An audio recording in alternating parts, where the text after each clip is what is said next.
আসসালামু আলাইকুম। আপনারা যে কষ্ট করছেন সেটা আমি দেখেছি। আমাদের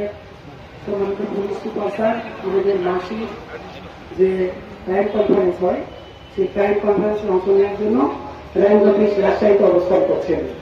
আপনাদের মেসেজ আমি পেয়েছি, স্যারকে আমি ফোনে জানিয়েছি এবং স্যার আসার পরে আপনাদের যে দাবি দেওয়া এটা আমি স্যারকে সুন্দরভাবে জানিয়ে দেব এবং এরপরে হয়তো আপনারা স্যারের সাথে আবার বলবেন, এটা একটা সুন্দর সমাধান।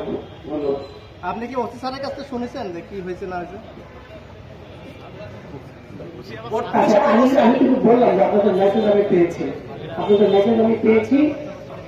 আমি স্যারকে জানিয়েছি এবং স্যার আসার পরে এটা বিস্তারিত আবার জানানো হবে। আপনাদের তাদের সাথে কথা হবে। ঠিক আছে, ধন্যবাদ।